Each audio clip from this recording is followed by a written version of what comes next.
नमस्कार, मैं हूं नारायण शर्मा और आप देख रहे हैं AINS न्यूज 24 चैनल। अब खबरें विस्तार से। प्रदेश कांग्रेस कमेटी ने अपने आदिवासी नेताओं की बैठक बुलाई और जल जंगल जमीन के मुद्दों को लेकर चर्चा की। काफी लंबे समय बाद कांग्रेस ने अपने आदिवासी नेताओं की सुध ली है और उनकी बातें सुनी हैं। बैठक में मुख्य रूप से प्रदेश अध्यक्ष दीपक बैज, नेता प्रतिपक्ष चरणदास महंत और कांग्रेस पार्टी के जनप्रतिनिधि शामिल हुए। पूरे प्रदेश के आदिवासी नेताओं के साथ आज बैठक कर रहे हैं।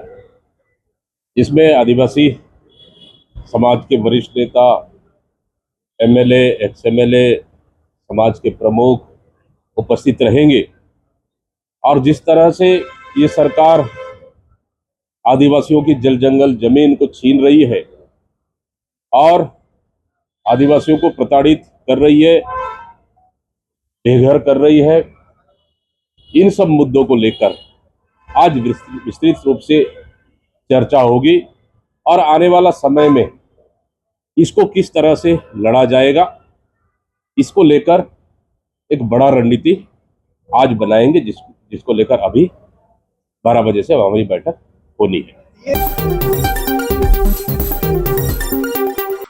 हैदराबाद में आयोजित इन्वेस्टर समिट में IT, इलेक्ट्रॉनिक्स, फार्मा, गूगल और माइक्रोसॉफ्ट के CEO के साथ प्रदेश के मुख्यमंत्री और उद्योग मंत्री लखनलाल देवांगन शामिल हुए।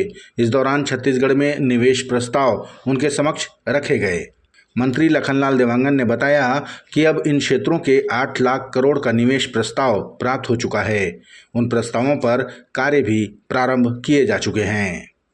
पहले भी कई प्रदेशों पर माननीय मुख्यमंत्री जी के नेतृत्व में इन्वेस्टर समिट का कार्यक्रम हो चुका है और उसी की बदौलत आज 8 लाख हज़ार करोड़ का इन्वेस्ट छत्तीसगढ़ को मिल चुका है। और खाली निवेश प्रस्ताव नहीं मिले हैं, काम भी धरातल में प्रारंभ हो गए हैं, जैसे EI डाटा सेंटर, सेमीकंडक्टर जैसे बड़े उद्योग, बॉम्बे हॉस्पिटल, कई जगह काम प्रारंभ हो गए हैं। अभी कुछ उद्योगों का माननीय मुख्यमंत्री जी के हाथों से फिर से भूमि पूजन भी होना है और लगातार उद्योग छोटे बड़े स्थापित हो रहे हैं, जिससे छत्तीसगढ़ के हमारे सम्मानित भाई बहनों को बड़ा रोजगार कौशल भी प्राप्त हो रहा है। छत्तीसगढ़ में धर्मांतरण को लेकर कानून बन जाने के बाद भी धर्म परिवर्तन को लेकर ग्रामीणों को लुभाया जा रहा है। उन्हें चमत्कारी पानी से इलाज के नाम पर धर्मांतरण कराने की कोशिश की जाने की खबर है।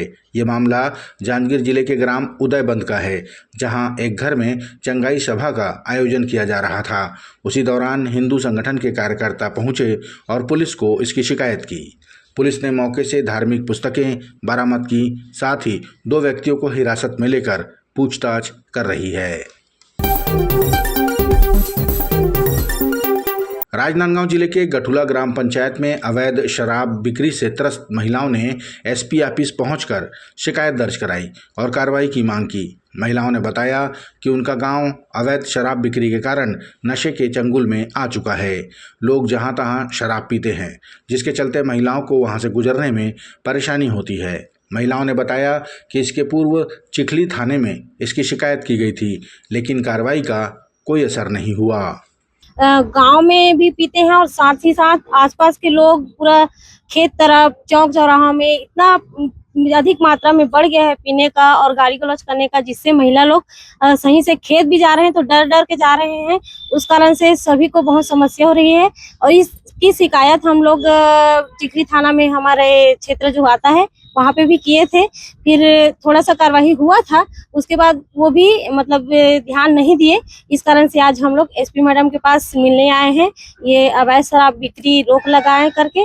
और हमारे गांव में मतलब चौक चौराहा में भी बहुत खुलेआम पीना भी स्टार्ट हो गया है, तो वो भी बंद करवाए करके ये आवेदन करके हम लोग सभी दीदी के साथ यहाँ पे आए हैं।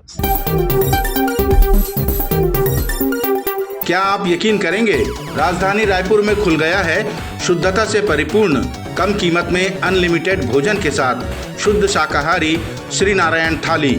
जी हाँ, यहाँ आपको मिलता है मात्र 170 रुपए में ऐसा स्वादिष्ट भोजन जिसका स्वाद आप कभी नहीं भूल पाएंगे। श्री नारायण थाली में आपको मिलती है 3 सब्जियाँ, दाल, कढ़ी, रायता, सलाद, पापड़, चावल, ढोकला, 2 प्रकार की चटनी, मीसी रोटी और गर्मा गर्म तावा रोटी जितनी आप खा सकें, साथ में गुलाब जामुन भी।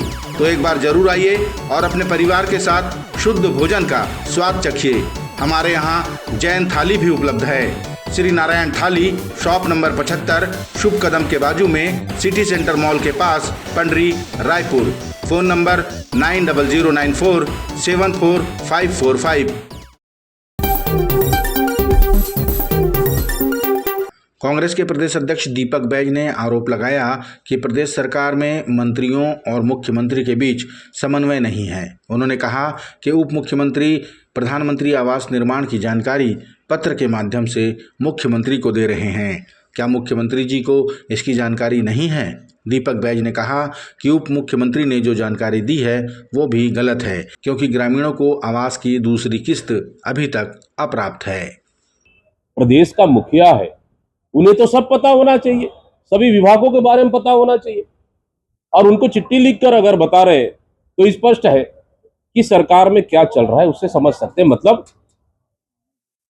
मुख्यमंत्री और मंत्रियों के बीच में कोई सामंजस्य नहीं है, और जिस तरह से आवास को लेकर उन्होंने पत्र जारी किया है वो सरासर पूरी तरह से झूठ बोल रहे हैं, क्योंकि अभी भी गांव में कई प्रधानमंत्री आवास फर्स्ट किस्त मिला, सेकंड किस्त अभी तक मिला ही नहीं है, और हितग्राही दर दर भटकने को मजबूर है, क्योंकि सरकार ग्रामीण क्षेत्रों में सरकार का कोई योजना चल ही नहीं रही है। तो इस तरह से चिट्ठी लिखकर सिर्फ झूठ बोलकर राजनीतिक प्रोपेगेंडा करने का काम करते हैं।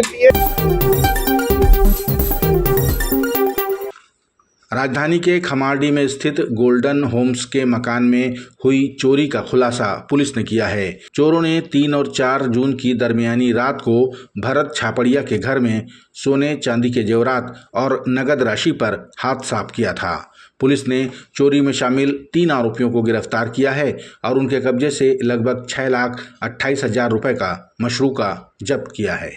तो ये तीनों आरोपियों को हम लोगों ने गिरफ्तार किया। टोटल जितना एफआईआर में लिखवाया गया था सामान पूरा रिकवर हो गया है, और उन्हीं के पास रखा हुआ था, तो पूरा सामान रिकवर हो गया है। सोना, चांदी, सोना और वॉच, सब कुछ जो आइटम्स है वो भी रिकवर हो गया है, और वो कैश से जो मोबाइल खरीदा है उसका भी रिकवरी हो गई है, और घटना को अंजाम देने में जो गाड़ी यूज़ किया गया है उसका भी रिकवरी हो गई है। तो टोटल रिकवरी का मशूका लगभग 6,28,000 के आसपास है। तो ये अभी इन लोगों को गिरफ्तार करके विधिवत न्यायिक रिमांड पे भेजा जा रहा है। बलौदाबाजार जिले में खाद की कालाबाजारी के खिलाफ कृषि विभाग ने कड़ी कार्रवाई की और 47 बोरी उर्वरक जब्त किया। कृषि विभाग के उप संचालक ने मूल्य से अधिक दाम पर उर्वरक बेचने की शिकायत पर स्वयं किसान बनकर पहुंचे और शिकायत सही पाए जाने पर कृषि केंद्र को सील कर दिया। अधिकारियों ने कृषि केंद्र की इस कालाबाजारी को डीबीटी उर्वरक व्यवस्था और उर्वरक नियंत्रण आदेश 1985 के प्रावधानों का उल्लंघन बताया। छत्तीसगढ़ कांग्रेस ने प्रदेश में शिक्षक भर्ती पर सवाल उठाते हुए कहा कि 57,000 पद खाली होने के बावजूद प्रदेश सरकार शिक्षकों की भर्ती नहीं कर रही है। कांग्रेस प्रवक्ता सुशील आनंद शुक्ला ने कहा कि नया शिक्षण सत्र प्रारंभ होने जा रहा है और प्रदेश के स्कूल शिक्षकों की कमी से जूझ रहे हैं, फिर भी घोषणाओं के बाद शिक्षकों की भर्ती नहीं की जा रही है। पूरे प्रदेश में इस समय 57,000 से अधिक शिक्षकों के पद खाली हैं। भारतीय जनता पार्टी की सरकार बनने के बाद पहले विधानसभा में तत्कालीन शिक्षा मंत्री ने घोषणा किया कि 35,000 शिक्षकों की भर्ती की जाएगी।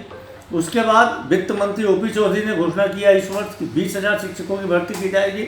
माननीय मुख्यमंत्री ने घोषणा किया कि 5,000 शिक्षकों की भर्ती के आदेश निकाले जा रहे हैं। लेकिन स्थिति यह है कि आज तक छत्तीसगढ़ में एक भी शिक्षकों की भर्ती नहीं की गई है। नया शिक्षण सत्र चालू होने वाला है, शिक्षकों की कमी है।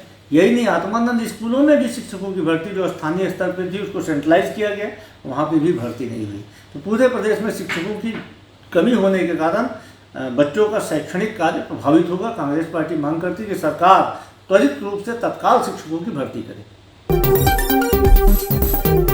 ये थे आज के प्रमुख समाचार। आप देख रहे थे हमारा लोकप्रिय YouTube चैनल AINS News 24। अब हमें इजाजत दीजिए, कल तक रोजाना की ताज़ा खबरों के लिए आप देखते रहिए हमारा लोकप्रिय यूट्यूब चैनल। हमारे यूट्यूब चैनल को लाइक, सब्सक्राइब और बेल आइकॉन का बटन दबाना ना भूलें। नमस्कार।